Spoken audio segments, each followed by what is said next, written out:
Oh, hello everyone in this country, the Philippines, and the people of the world. I would like to have an interview with one of the foreigners staying in our country, an Australian, an Aussie, and I want to ask questions about his feeling, his experiences during his stay in our country, the Philippines. So, with me now is Pastor John Fisherman Cranwell. He is a relative of the owner of McDonald's. Come on, Chris. Come on, mate. But he's afraid he will be kidnapped because he's very rich. Doesn't tell a lie. So, how long you been here, my friend, in the Philippines? Well, I've been here for about 14 and a half years now. Pero, I had been to the Philippines before. In 2004 I started coming over, went over to Mindanao and based in Cagayan de Oro. CDO. Yeah, CDO. And I did 5 mission trips there amongst the indigenous people, the natives of the Philippines, and it was very interesting. And there, I think that's where I fell in love with the Philippines. The people are just so friendly, so kind, so helpful, and just wonderful people.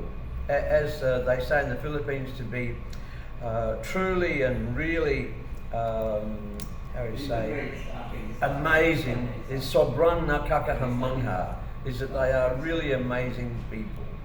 Yes, and I'm really blessed to be living in the Philippines. I wouldn't live anywhere else. I'm an Australian. I lived half my life in New Zealand, beautiful countries for sure. I miss my relatives, my family. I miss my friends, of course. But most of them we can go online, but it's not the same. But again, I say I will never ever go back home. I love it in the Philippines here. And when you go on the reels and videos and Facebook, you'll find so many foreigners that all they've got to say is good or great about the Philippines. Philippines is not just a good place, it's a great place. Yeah. And I haven't heard anybody say anything bad about the Philippines. Sometimes you get the negative people here, they say, oh, only in the Philippines. Well, this is a saying here, but I say only in the Philippines. It's not what you say, it's how you say it. And so, in my opinion, if you haven't been to the Philippines, you haven't been anywhere. You haven't met the right kind of people yet. The Filipino people are much friendlier than the foreigners from the Western world. They're much, much friendlier and very, very open people and kind, as I said before. So when you're in the Philippines, you're in a great place. So mark my words, if you haven't been to the Philippines and you haven't been anywhere, you need to come to the Philippines. Come over here and find out and experience the Philippines for yourself. And see if I'm right or wrong. And I know that what I'm saying, you'll say, is an understatement. It's not a biased opinion. It's coming from the heart. Coming from the heart and from my experiences here. I've had some wonderful experiences here. And I never regret coming to the Philippines. It's like, people never regret becoming a millionaire. Well, I'll never regret coming to the Philippines. Yeah. What made you decide to come here? Who invited you, or did you see it in Facebook, or somebody invited you to come here in the Philippines? Well, initially I was invited by some Pastor John de Jesus of the indigenous peoples, the tribal mission in Mindanao. Through the Facebook or Messenger like that? No, I was on a ship. I used to board ships in New Zealand. Seaman. Seaman. He was a seaman, yeah. And help the seaman and pastor. I used to help the seamen do their shopping and take them to my home and give them coffee and tea and show them around the garden and make them feel at home because they miss their home away from home. And I just fell in love with the Philippines like that. It was so easy. Look, it's so easy to fall in love with the Philippines. You don't have to try. You don't have to think about it. So that was your first encounter with the Filipino man. What was your first impression? Well, what was your experience? Funny you should ask that, Chris. But when I was on the ships for 14 years, I got to know a lot of Filipinos, and like I got connected there, and that's how I got to come over here. I was invited to come over, so I came over on mission. And the thing is, this is all the people I met.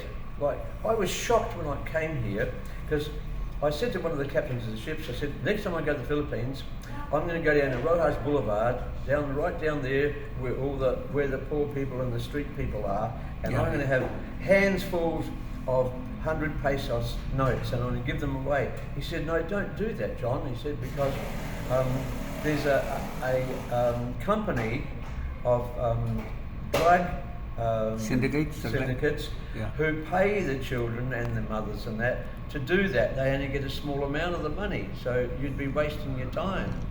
And I was shocked. I thought, oh, I've never met a bad Filipino, because on the ships they're amazing guys. I just, like, of all the ships I loved going on to, the best was the Filipino ships. The Chinese ships were good, the Japanese, the Koreans, the Russians and the Indians, and they're very nice people, but you just can't compare them to the Philippine people. Their tradition, their lifestyle is so different to anywhere else.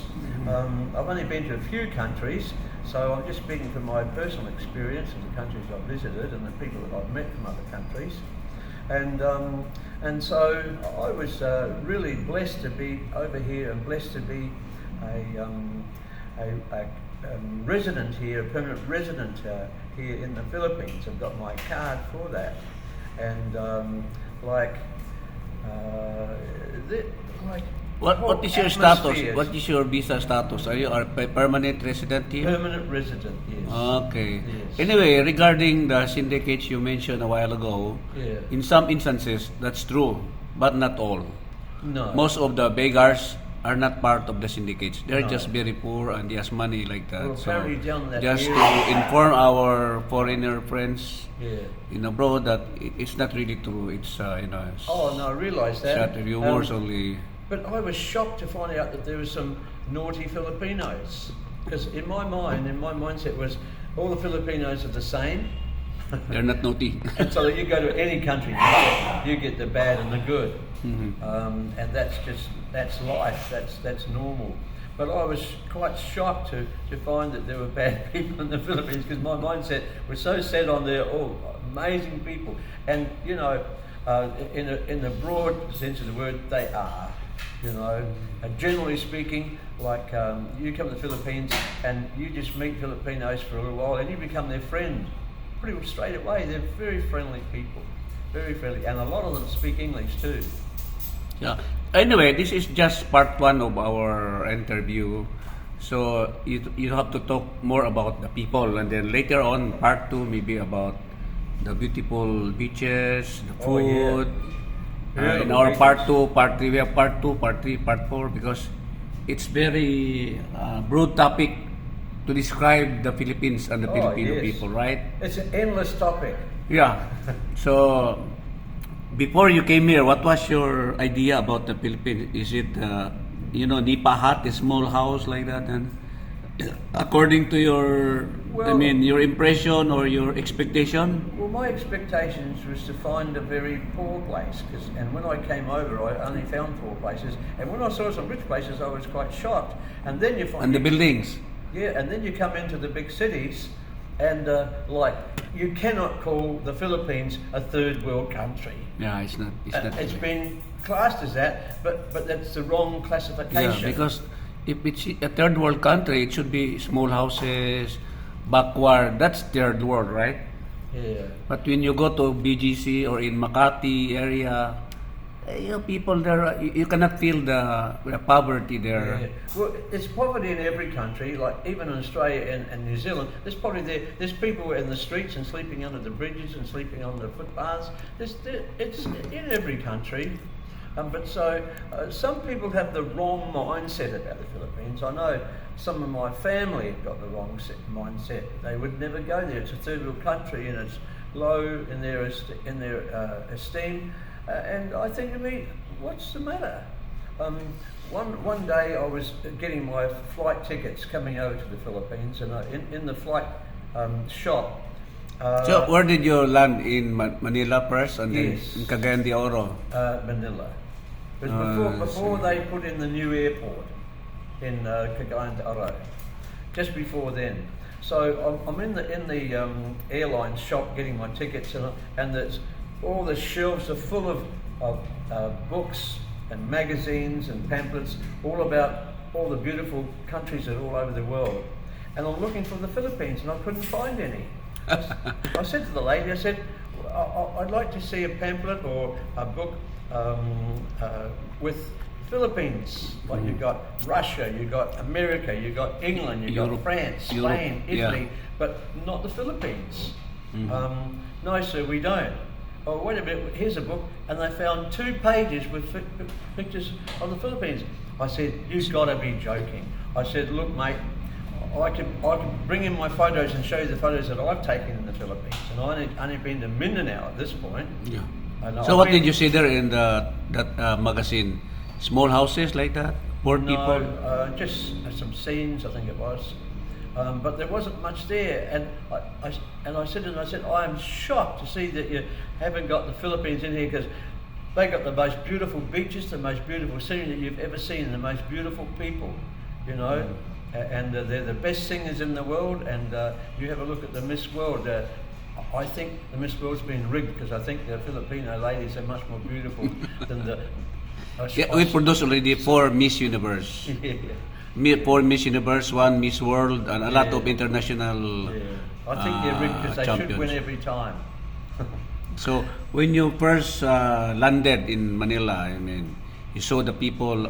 How do you see them as their faces? Are they look ugly or beautiful or No, just normal people? Asians? Do you Oh. consider us as Asians or Yes. some people as And Pacific they have a Islanders? similar look to the Maori people in New Zealand, actually. Maori. Yeah, very similar. They have the light brown skin, the brown eyes, the small nose, and the black hair. And yes, you could say they look very much like Filipino. The Filipinos look very much like the Maori people in New Zealand. So when you arrived in CDO, you spent how many years there in Mindanao? Well, I went over. I did 5 mission trips there. So total how many years or months? Well, total of let me see, 4 weeks at a time, 1 month. each After time. that, you went back to Australia? Back to New Zealand. And Ah, back New to Zealand. Philippines, back to New Zealand, back here, because I was living in New Zealand at the time. So you became Yeah. a frequent traveler already to the Philippines, doing Yes, missions. yeah. So what was your experience in Mindanao? Were you scared about the? Well, we had a you know- couple of scary times, because they do have the Islamic branch of the tribes, and they're the heavy Islamics, you know, the radical ones, the Abbasiyaf, and yes, we were surrounded by the NPA, the New People's Army, which is a similar type of group of people, and they do kidnap people and kill them. And with the Abbasiyaf there, so we kept out of the. Well, we were interviewed, or I should say, interrogated by Islam in Iligan. Iligan, yeah. There's, As Lanao, in Lanao. Yes, but that was all. Yeah, I suppose it's like anywhere else in the world. There's always some sort of trouble going on in this world today. It's people blame God or the devil, but they never look upon themselves as maybe that they are the solution to the problem. But the thing is, it all comes back to Adam. He's the one that made the big mistake in the beginning. We've reaped the consequences from him, and so I wouldn't blame God at all for anything. He's never done anything wrong. The Philippines, it's an A1, top of the shelf, So, did you- prize-winning place to be in. You married a Filipino wife? Where did you meet her? Let me see. It's not from Mindanao, huh? No. It's not from Mindanao, yeah. From here. Okay. Just near here, actually. Yeah, near here. Then what was your first Filipino food that you tried? Oh, that's a hard one, because I've had so much, and there's so much variety. Like Did you like it? I mean, the food, the first Yes. thing, adobo and something yeah, sinigang. the chicken adobo, the pork adobo. What else did we have? We had. Let me see. What was it you mentioned? The Sinigang. sinigang. Yes, I like the sinigang. That's great. But there's so many other different recipes that Filipino ladies cook, and they're really really good. And they're good cooks too here. What's your favorite food so far? Filipino food. Actually, I can't remember what it's called, but I like when they chop up the potato about that small in lots of little pieces, and they put canned beef in it, believe it or not, and chop up some onion, and maybe a little bit of garlic, ginger or something, and pop that in there and cook it. And I just can't get enough of that. It's just something about it, just like, you know. Well, anyway, this is just part one of our interview. Can you promote my Travel 369 YouTube channel and your YouTube channel also? Yes, We will certainly. collaborate. So, what's your YouTube channel? You might mention here. Oh, Kangaroo John like that? Kangaroo John 777. So that's in YouTube channel. That's it, yeah. And my channel also, Travel 369. 369. Yeah. So can you invite especially the foreigner friends, because come you're a over foreigner, here? to come and visit our country. Yes, certainly. Gosh, you know. Tell them it's a must or it's Well, as once they say in a here, lifetime. it's a kailangan. That means it's a must. yeah, it's once in a lifetime opportunity. Well, If it you is. don't come here, you may regret it, right? Well, the thing is, if you come over once, you want to come back again. Like for me, on the 6th time, I had a return for 1 year ticket. Oh, Yeah, 1 year you were return given ticket for a 1 year visa. I mean, stay. Well, yes, this was the agreement with the travel agency. Okay. So I had a year. I could spend a year here and fly back to New Zealand on that one ticket. But I met somebody and got married, and this happened very easy in the Philippines. Because it's so different, as I said before, and I never went back to New Zealand. Well, I went back so to Australia you became Philippinized already. once. Yes. So you started from Cagayan de Oro. When you came back, where did you land? In Manila.